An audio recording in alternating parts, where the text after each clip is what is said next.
আজি ভগৱান মুখৰ পৰিৱেশ ইয়াত এটা বহুতখিনি এটা সমস্যা সমাধানৰ ক্ষেত্ৰত আগবাঢ়ি আছে। কি ক'ব আজি স্থানীয় ৰাইজে কি ক'ব? নলবাৰী জিলাৰ অন্তৰ্ভুক্ত ঘগ্ৰাবাৰ অঞ্চলৰ কাৰণে আজি এটা উল্লেখযোগ্য দিন। এই উল্লেখযোগ্য দিনত ঘগ্ৰাবাৰ অঞ্চলৰ ৰাইজৰ বহুদিনীয়া দীৰ্ঘদিনীয়া দাবী যি যাতায়াতৰ সমস্যা, উত্তৰ দক্ষিণ নেশ্যনেল হাইৱে আৰু ৰেল লাইন ক্ৰছ কৰি পেলাই যিটো আমাৰ মেডিকেল কলেজৰ কানেকশ্যন কৰা সমস্যা, এই সমস্যাটো পূৰণৰ কাৰণে অসমৰ পূৰ্বতো মুখ্যমন্ত্ৰীসকলৰ ওচৰত দাবী জনোৱা হৈছিল যদিও তেওঁলোকে ঘগ্ৰাবাৰ অঞ্চলৰ কাৰণে গুৰুত্ব নিদিলে। আৰু এই ক্ষেত্ৰত আমি ঘগ্ৰাবাৰ অঞ্চলৰ এজন নাগৰিক হিচাপে আৰু মই নিজৰ এজন কলেজত কাম কৰা প্ৰবক্তা হিচাপে অসমৰ সন্মানীয় মুখ্যমন্ত্ৰী ডক্টৰ হিমন্ত বিশ্ব শৰ্মা, সন্মানীয় কেবিনেট মন্ত্ৰী জয়ন্ত মল্লবীৰক ধন্যবাদ দিছোঁ। সেইকাৰণে যে নলবাৰী জিলাত তেখেতসকলে স্বাধীনতাৰ পিছত প্ৰথমবাৰৰ কাৰণে ভাৰতীয় জনতা পাৰ্টীৰ নেতৃত্বত নলবাৰী জিলাত যি ধৰণে আগবঢ়াই লৈ গ'ল, সেই আগবঢ়োৱা পদক্ষেপক আমি উষ্ম আদৰণি জনাইছোঁ। আৰু অসমৰ সন্মানীয় মুখ্যমন্ত্ৰী ডক্টৰ হিমন্ত বিশ্ব শৰ্মা, জয়ন্ত মল্লবীৰক এইকাৰণে ধন্যবাদ জ্ঞাপন কৰিছোঁ যে আজি নলবাৰী জিলাৰ অন্যতম এটা কেন্দ্ৰবিন্দু হ'বলৈ গৈছে ঘগ্ৰাবাৰ। কাৰণ ইয়াত এখন মেডিকেল কলেজ স্থাপন হৈছে, ঘগ্ৰাবাৰৰ উত্তৰে এখন অভিযান্ত্ৰিক মহাবিদ্যালয় স্থাপন কৰিছে।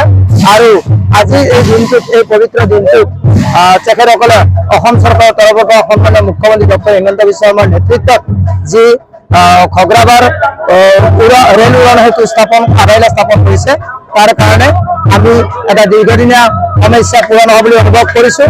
আৰু এই দিনটো ঘগ্ৰাবাৰ অঞ্চলৰ সামাজিক, ৰাজনৈতিক, অৰ্থনৈতিক ইতিহাসৰ ৰূপলী পৃষ্ঠাত সোণালী আখৰেৰে ডক্টৰ হিমন্ত বিশ্ব শৰ্মা, কেবিনেট মন্ত্ৰী জয়ন্ত বৰুৱা প্ৰমুখ্যে চন্দ্ৰমোহন পাটোৱাৰী, অসম চৰকাৰৰ সন্মানীয় মন্ত্ৰী বিধায়কৰ সকলোৰে নাম সোণালী আখৰেৰে ইতিহাসত লিপিবদ্ধ হৈ থাকিব। এইখিনি আমি আমাৰ ফালৰ পৰা অনুভৱ ব্যক্ত কৰিছোঁ। আৰু লগতে আমি অসমৰ সন্মানীয় মুখ্যমন্ত্ৰী ডক্টৰ হিমন্ত বিশ্ব শৰ্মা আৰু কেবিনেট মন্ত্ৰী জয়ন্ত বৰুৱাৰ সুস্বাস্থ্যৰ দীৰ্ঘায়ু কামনা কৰি তেখেতসকলে যাতে আহি থকা দিনত অসমক পুনৰ উন্নয়নৰ গতিত আগবঢ়াই লৈ যাব পাৰে, নলবাৰী জিলাক ভাৰতবৰ্ষৰ বুকুতে জিলিকাই তুলিব পাৰে, তাৰ কাৰণে আমি তেখেতসকলক অভিনন্দন জ্ঞাপন কৰিছোঁ। ধন্যবাদ। কি ক'ব আজি এটা উখল মুখল পৰিৱেশ যে ঘগ্ৰাবাৰ ৰাইজৰ এটা আপুৰুগীয়া এটা মনৰ যিটো হাবিয়াস আছিল আজি পূৰ্ণ হ'বলৈ গৈ আছে, কি ক'ব?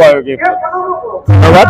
আজি সঁচাকৈ আমাৰ নলবাৰীবাসীৰ কাৰণে এটা গৌৰৱৰ দিন যে বিভিন্ন আঁচনিৰ শুভাৰম্ভ কৰাৰ কাৰণে বিকাশৰ এদিনৰ উপলক্ষে আমাৰ অসমৰ দক্ষ মুখ্যমন্ত্ৰী ডক্টৰ হিমন্ত বিশ্ব শৰ্মা ডাঙৰীয়া আহি আছে। আজি যিহেতু নলবাৰীৰ জিলা প্ৰতিষ্ঠা দিৱস, এই জিলা প্ৰতিষ্ঠা দিৱসৰ লগত সংগতি ৰাখি সন্মানীয় অসম চৰকাৰৰ দক্ষ কেবিনেট মন্ত্ৰী আমাৰ আটাইৰে শ্ৰদ্ধা জয়ন্ত বৰুৱা ডাঙৰীয়াৰ নেতৃত্বত নলবাৰীত বিভিন্ন ধৰণৰ আঁচনি আজি শুভাৰম্ভ কৰিব। আৰু ঠিক সেইদৰে আমাৰ ঘগ্ৰাবাৰবাসীৰ কাৰণে এটা দীৰ্ঘদিনীয়া সমস্যা পূৰণ হ'বলৈ গৈ আছে। আমি দীৰ্ঘদিনীয়া সমস্যা এটাত ভুগি আছোঁ যে ঘগ্ৰাবাৰৰ আপোনাৰ উত্তৰ ফালৰ পৰা দক্ষিণ ফালৰ যিটো অহা যোৱা পথ, এইটো কিছু অসুবিধাত হৈছিল, ৰেল লাইনৰ তলেদি আহিব লগা হৈছিল। এই কথাৰ প্ৰতি লক্ষ্য ৰাখি অসমৰ দক্ষ মুখ্যমন্ত্ৰী ডক্টৰ হিমন্ত বিশ্ব শৰ্মা ডাঙৰীয়াক অৱগত কৰাৰ লগে লগে আমাৰ শ্ৰদ্ধা জয়ন্ত বৰুৱা ডাঙৰীয়াৰ নেতৃত্বত আজি এখন ফ্লাইঅভাৰ আধাৰশিলা স্থাপন কৰিবলৈ গৈ আছে। আমি সেইকাৰণে অসমৰ দক্ষ মুখ্যমন্ত্ৰী, সৰ্বকালৰ শ্ৰেষ্ঠ মুখ্যমন্ত্ৰী শ্ৰদ্ধা ডক্টৰ হিমন্ত বিশ্ব শৰ্মা ডাঙৰীয়াক সমগ্ৰ ঘগ্ৰাবাৰবাসী আন্তৰিক ধন্যবাদ জ্ঞাপন কৰিছোঁ। আৰু তেখেতক আমি উষ্ম আদৰণি জনাইছোঁ। দেখিছে আপোনালোকে ইয়াত কেনেকৈ স্বতঃস্ফূৰ্তভাৱে মানুহ ওলাইছে। আৰু এই আধাৰশিলা অনুষ্ঠানৰ পিছতে আমাৰ বৰপুৰাৰ যিখন ফ্লাইঅভাৰ, সেইখনো কেইদিনমান আগতে নিৰ্মাণৰ কাম সম্পূৰ্ণ হৈছিল। আজি ৰাইজৰ কাৰণে উচৰ্গা কৰি দিব, সেইখনো শুভ আৰম্ভ কৰিব। তাৰপিছতে গৰ্ডন ফিল্ডত হাজাৰ হাজাৰ মানুহ সমবেত হৈ ৰখি আছে যে এই অনুষ্ঠান দুটা সামৰণিৰ পিছত আমাৰ শ্ৰদ্ধাৰ দক্ষ মুখ্যমন্ত্ৰী ডক্টৰ হিমন্ত বিশ্ব শৰ্মা ডাঙৰীয়াই ৰাইজক সম্বোধন কৰিব গৰ্ডন খেলপথাৰত। তাত প্ৰায় 40-50 হাজাৰ মানুহ অকল নলবাৰী সমষ্টিৰ মানুহ তাত ৰৈ আছে, যে অধীৰ আগ্ৰহেৰে বাট চাই আছে আমাৰ দক্ষ মুখ্যমন্ত্ৰী ডাঙৰীয়াৰ বক্তব্য শুনাৰ কাৰণে। আৰু আপোনালোকৰ চেনেলৰ জৰিয়তে সমগ্ৰ অসমবাসীকে আমি ধন্যবাদ বা কৃতজ্ঞতা জ্ঞাপন কৰিছোঁ যে নলবাৰীৰ কাৰণে ডক্টৰ হিমন্ত বিশ্ব শৰ্মা ডাঙৰীয়াই যিখিনি উন্নয়নমূলক কাম কৰিছে। স্বাধীনতাৰ আজি 79 বছৰ পাৰ হৈ গ'ল। স্বাধীনতা 79 বছৰ পাৰ হৈ যোৱাৰ পিছত যোৱা 4টা বছৰত আমাৰ আটাইৰে শ্ৰদ্ধাৰ বিধায়ক কেবিনেট মন্ত্ৰী জয়ন্ত মল্ল বৰুৱা ডাঙৰীয়াৰ নেতৃত্বত যেনে ধৰণৰ উন্নয়ন হৈছে আপোনালোকে ভাবি আচৰিত হৈ যাব। আজি নলবাৰী টাউনত সোমালে নিজকে ভাল লাগে, যেন এখন আমি ভাল ডাঙৰ চিটিতে সোমাইছোঁ। আজিৰ পৰা 4 বছৰ আগতে নলবাৰী চহৰৰ কি অৱস্থা আছিল, নলবাৰী সমষ্টিৰ যাতায়াতৰ কি ব্যৱস্থা আছিল, সকলোখিনি অতি উন্নত মানৰ হ'বলৈ গৈ আছে। কেইদিনমান পিছতে আমাৰ গাঁৱে গাঁৱে 2-4টামান ৰাস্তা কৰিব লগা আছে। সেইকেইটা ৰাস্তাৰো আজি মন্ত্ৰী মহোদয়ে আধাৰশিলা কৰি মুখ্যমন্ত্ৰী ডাঙৰীয়াই আধাৰশিলা কৰিব।